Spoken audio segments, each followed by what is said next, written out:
well, because I'm trying another experiment of piping this off to a recording. So let's keep going. So yeah, Office 365 Message Center, 26th of May. So we had a few messages here, and look, when I start things from the New Zealand point of view, I'm on a Saturday.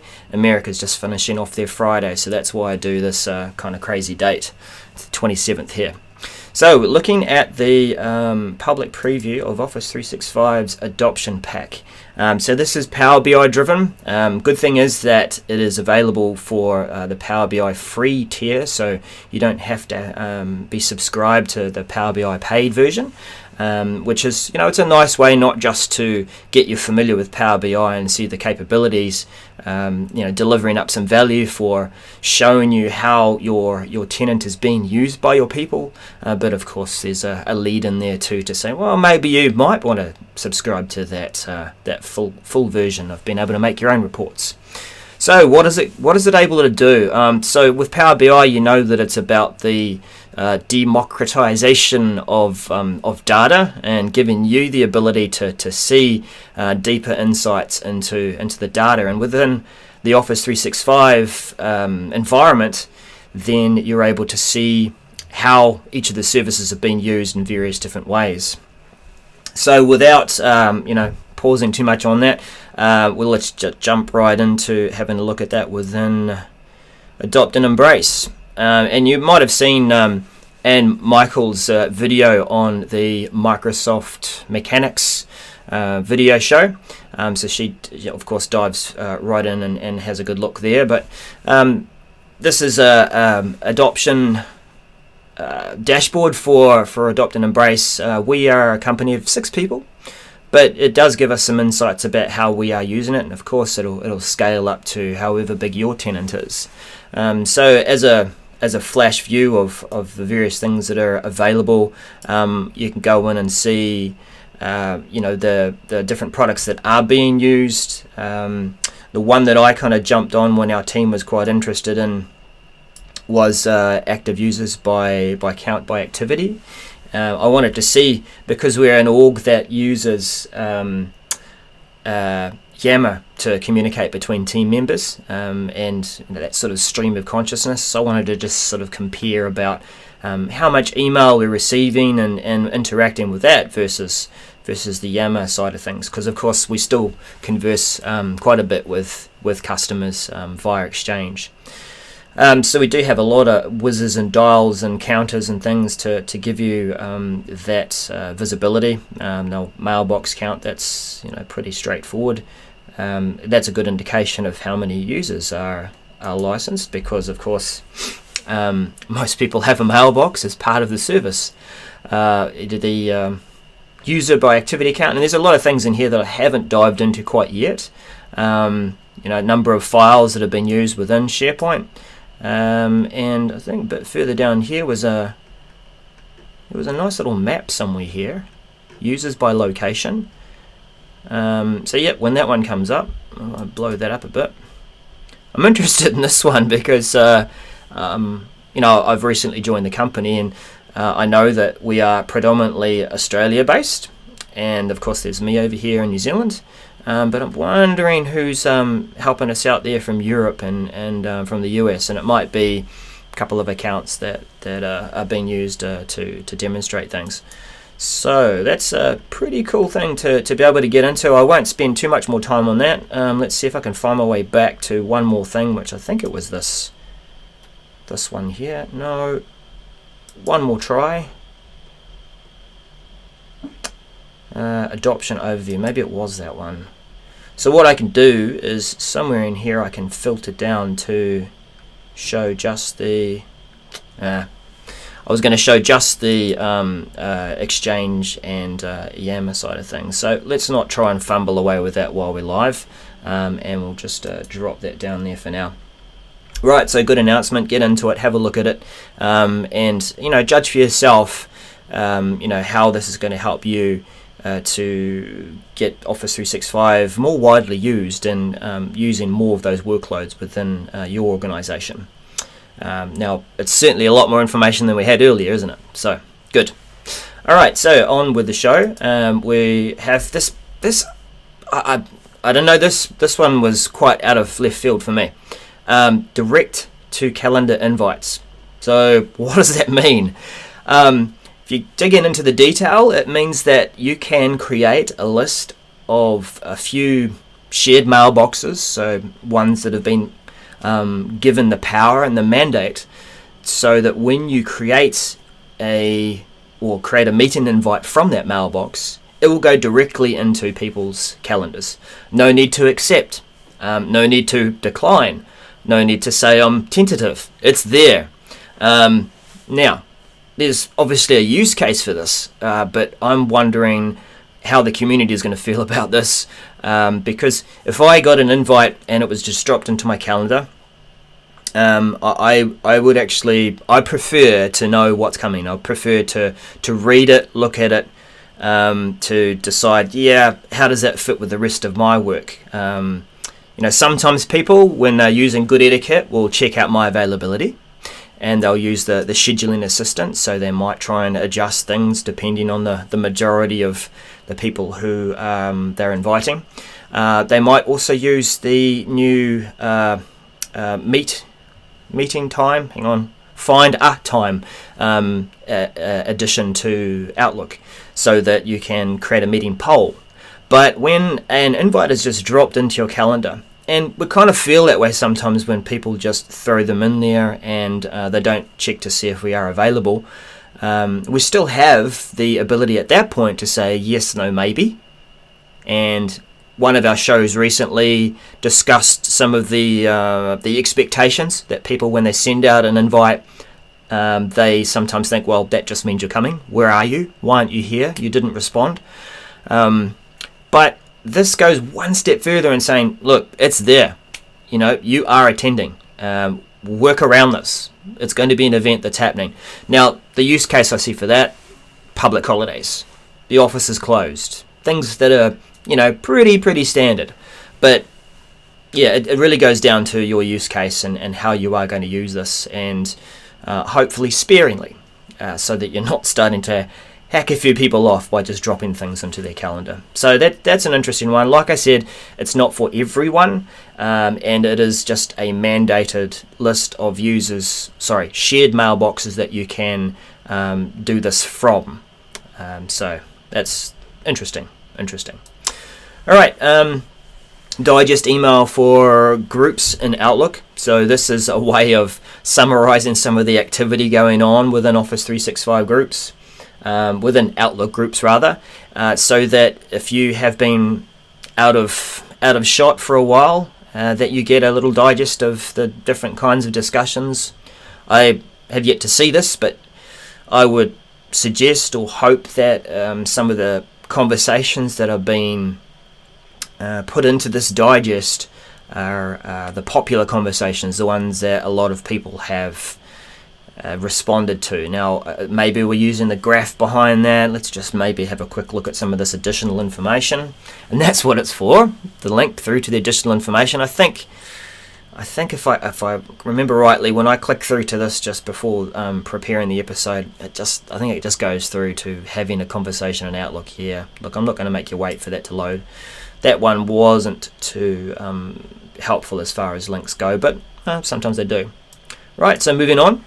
We have, this is more of a specific message to me within my tenant. So problem detected. In fact, this is the first time I've seen a problem detected message.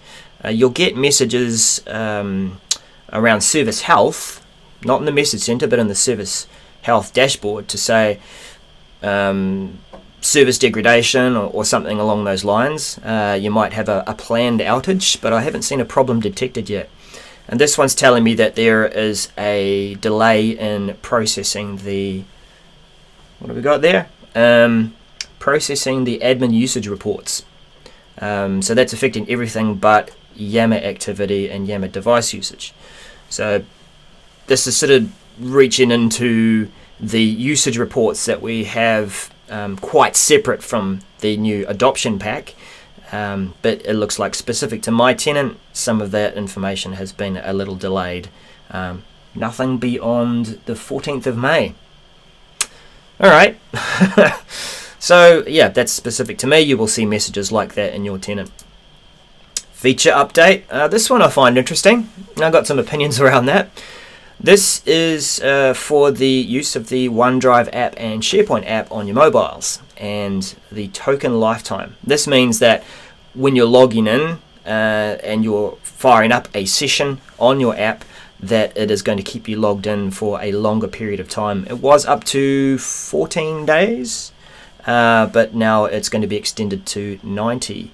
Now, where do I have an opinion on this? And this might be my own experience. I haven't really had so much response as I've asked around. But what I am finding is the... wow, that's a lot of drop frames. I hope I'm coming through clearly. What I am finding with my experience of OneDrive, the OneDrive app is good. It syncs. Does its thing. I've flicked over my OneDrive Personal to... use the new token, the new push to authenticator app login. So I'm not using a password anymore. If I log into the site, I get a little ping on my mobile, and it says, here you go, it's working. You have to read the number off the screen. On the phone, then you say, prompt, do you want to authenticate? Yes. So then I go through touch. Then I've got to put the correct number. I've got a choice of 3 or 4, I think it is. Choose the right number, put my thumbprint in again, and then it allows me to log in. Now with OneDrive Personal, what I'm finding is that times out. So yeah, perhaps this has got nothing to do with it. OneDrive Personal is a separate service. It's timing out far more frequently than I would like. But this is the Office 365 timeout for OneDrive for Business and SharePoint Mobile app, I believe. So yeah, nice to see that it's been extended to a further to 90 days.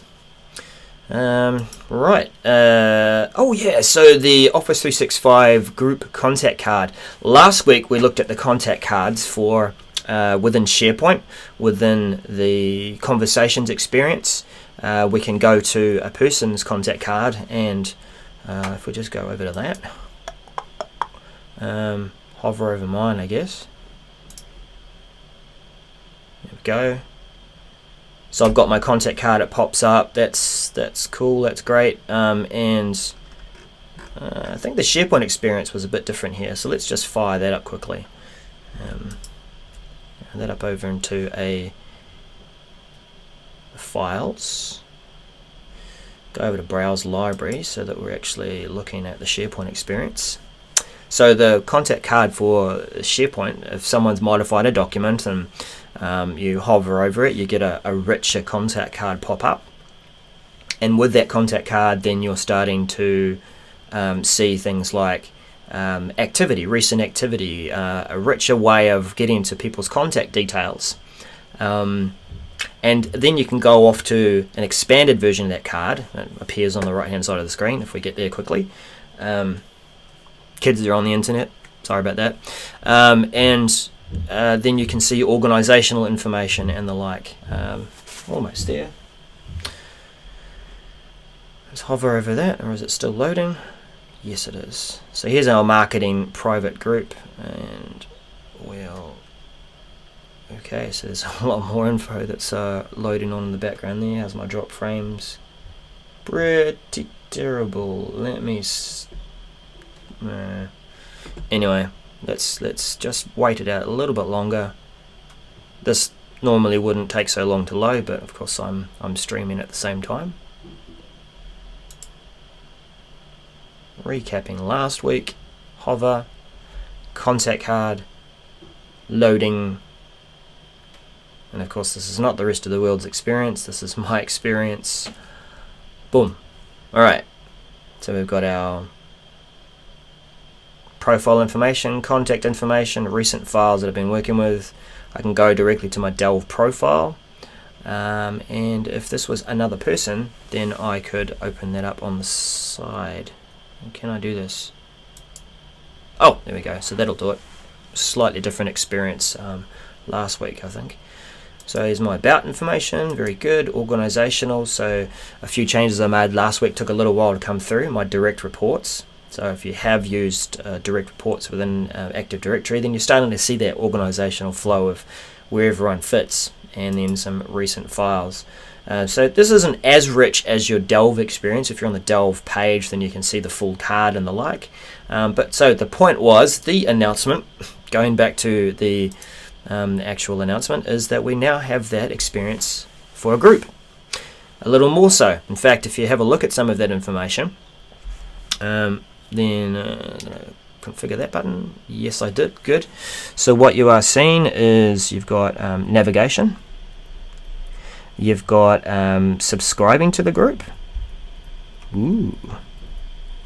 And remember, subscribing means that it says follow in inbox, but it also includes calendar. So if you're subscribing to the group, it means messages are going to be delivered to your inbox as well, and any calendar invites will be separately delivered to your inbox. Now, sometimes you might find, well, some people might work in the way that they're going to switch that off and they'll purposely visit a group to get to that information. So it keeps their inbox a little clearer, but it means that, right, I'm going to go into my marketing group now. What are the events that are on? What messages are there? And I'll just pick that sort of thing up. You know, I might want to turn off the conversations coming through, but I probably still want to subscribe to the calendar invites coming through to my calendar.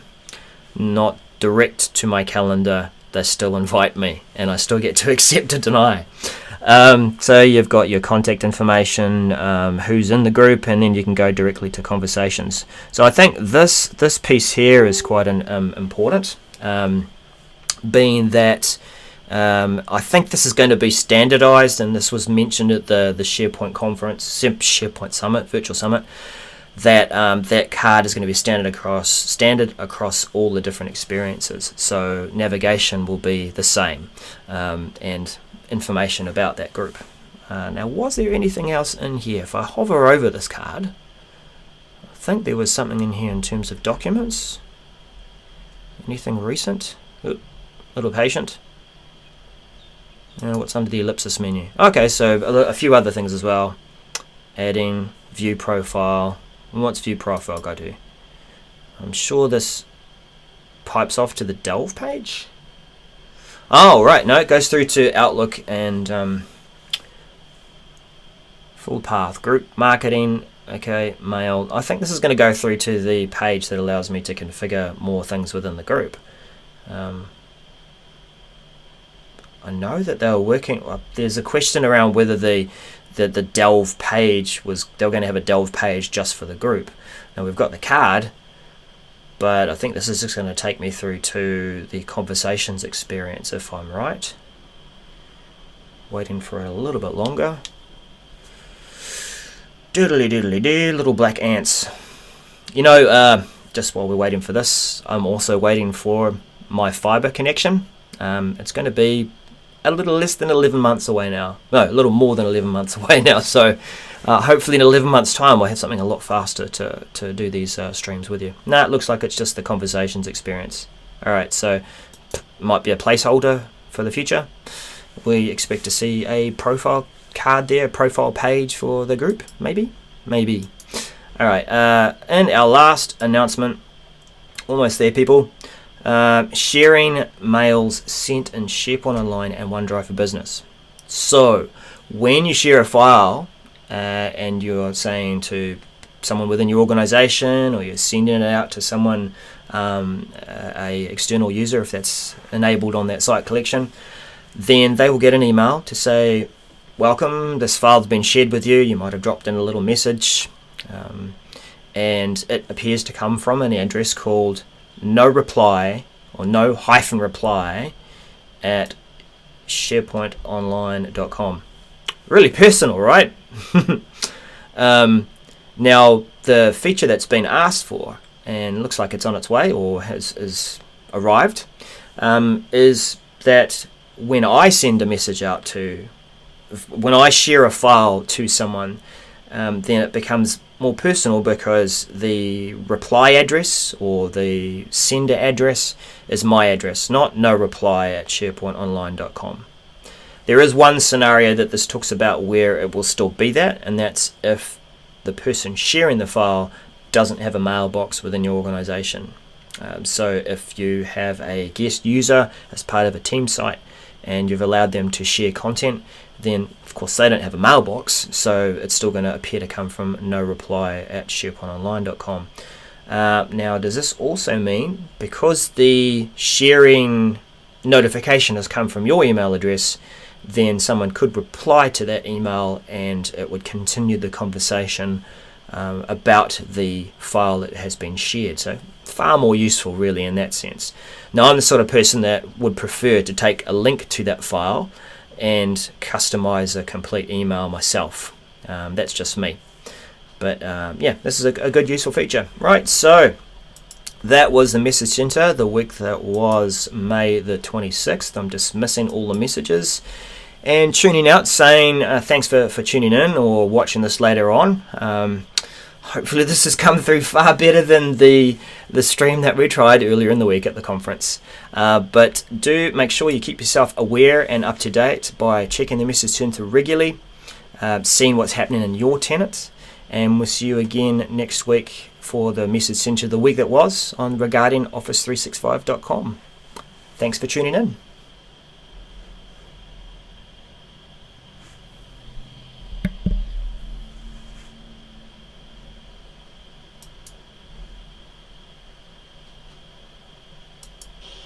Loading, and of course this is not the rest of the world's experience, this is my experience. Boom.